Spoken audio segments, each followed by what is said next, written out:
جنات کی شرارت اور فتنہ فساد۔ اللہ پاک نے پہلے آسمان پر رہنے والی اس مخلوق اور ہوا میں رہنے والی مخلوق سے الگ الگ عہد لیا تھا کہ اللہ کی عبادت سے غافل نہ ہوں گے، مگر زمین پر رہنے والے سرکش جنات اپنی شرارت سے باز نہ آتے تھے۔ انہوں نے کچھ عرصہ بعد زمین پر رہنے والوں کے لیے وہ طوفان بدتمیزی برپا کیا کہ زمین ان سے پناہ مانگنے لگی۔ اس کی مختصر رویداد کچھ اس طرح ہے کہ جن اجناء کو خدا تعالی نے از راہ کرم مہربانی زمین پر رہنے کی اجازت دے دی تھی، انہوں نے اگرچہ ایک طویل عرصہ تک خدا کی عبادت کی، مگر اس کے بعد گناہوں میں مبتلا ہو گئے۔ زمین پر آباد ہونے والے صالح اجناء نے گڑ گڑا کے خدا سے گلہ کیا کہ سرکش جنات نے ان لوگوں کی زندگی اجیرن بنا دی ہے۔ صالح جنات کا یہ گلہ شکوہ اس وقت حضرت جبرائیل علیہ السلام خدا کے حضور پیش کرنے آئے۔ چنانچہ اللہ تعالی اور حضرت جبرائیل علیہ السلام میں جو گفتگو ہوئی اسے مختصر اردو زبان میں کس طرح پیش کیا جا رہا ہے۔ حضرت جبرائیل علیہ السلام عرش کا پایا پکڑے اور سر جھکائے کھڑے تھے کہ صدائے ربی بلند ہوئی۔ جبرائیل امین کو یوں محسوس ہوا جیسے دھلی ہوئی اجلی اور رسیلی آواز میں کوئی مشفقانہ انداز میں کہہ رہا ہے، ہمارے فرستادہ کو کیا ہوا؟ آج وہ معمول سے زیادہ گھبرایا اور پریشان ہے۔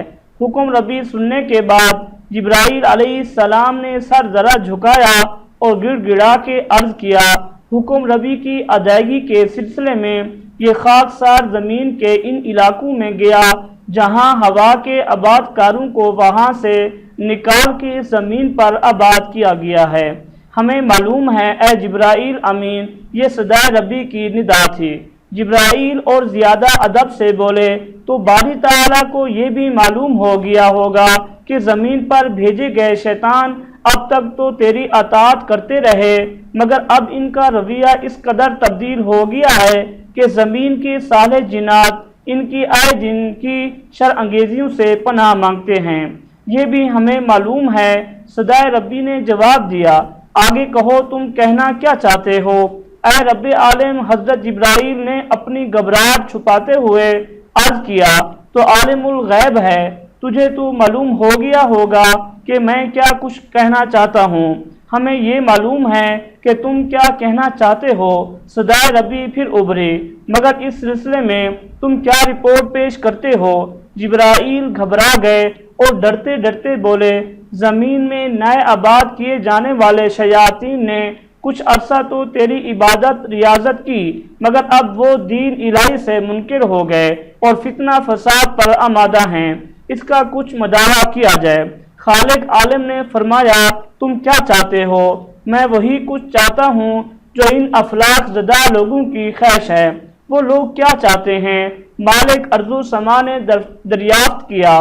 جبرائیل علیہ السلام نے ذرا سنبھل کے ڈرتے ڈرتے عرض کیا کہ وہ پریشان لوگ شریر اجناء کی شر انگیزیوں سے بہت پریشان ہیں۔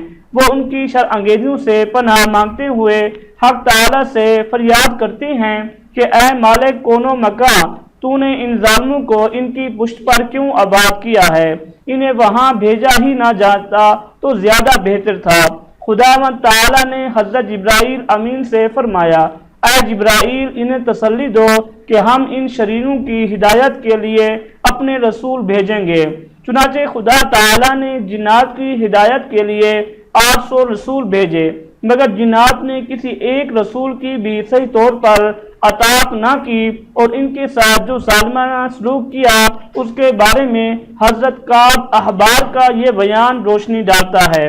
اللہ تعالیٰ نے ان جنات میں سب سے پہلے جس نبی کو بھیجا تھا ان کا نام عامر بن عمیر تھا، انہوں نے انہیں قتل کر دیا۔ ان کے بعد صائق بن مائک بن الجان کو بھیجا گیا، وہ بھی جنات کے ہاتھوں شہید ہو گئے۔ ایک اور روایت کے مطابق حضرت کعب احبار نے اس بیان کے بارے میں فرمایا ہے، جنوں کی سرکشی اور بدکاری کو دیکھتے ہوئے حق تعالی نے 800 سال میں بھیجے، ہر سال ایک نبی آتا رہا اور جنات اس کو قتل کرتے رہے۔ جس وقت زمین پر جنات کی آبادی بڑھ گئی، حق تعالی نے ان کو اپنی عبادت کا حکم دیا۔ جنات حکم الہی میں کمر بستے رہے۔ پھر جب جنات کو دنیا میں آباد ہوئے 36,000 سال گزر گئے تو یہ جنات کفر اختیار کر کے مرود و عذاب الہی ہوئے۔ حق تعالی نے تمام متکبروں کو ہلاک کر دیا اور باقی نیک بخت افراد میں سے ایک شخص کو حاکم بنا کر نئی شریعت عطا فرمائی۔ پھر جب یہ دوسرا دور یعنی 36,000 سال گزر گئے تو انہوں نے پھر گمراہی اور نافرمانی اختیار کی۔ اس بار بھی عذاب الہی نے انہیں ٹھکانے لگا دیا۔ جو لوگ بچ رہے ان میں سے بھی پھر ایک شخص کو ان کا حاکم بنایا۔ اس طرح دوسرا دور ختم ہوتے ہی پھر فتنہ فساد کا دور شروع ہو گیا۔ ان پر حق تعالی کا غضب نازل ہوا، نافرمان لوگ ہلاک کر دیے گئے۔ باقی ماندہ نیک لوگوں کے لیے پھر حق تعالی نے ان کی اصلاح کے لیے ایک شخص کو مقرر کیا۔ جب تک وہ زندہ رہا جنات کو دعوت دیتا اور تبلیغ کرتا رہا۔ اس کی موت کے بعد جب جنات میں کوئی شخص نیک باقی نہ رہا اور زمین پر کسی نیک شخص کا وجود باقی نہ رہا تو حق تعالی نے فرشتوں کی فوج بھیج کر شریر جنات کا قتل عام کر دیا۔ بے شمار جنات ہلاک ہوئے، جو بچ رہے وہ پہاڑوں اور غاروں میں جا کر چھپ رہے۔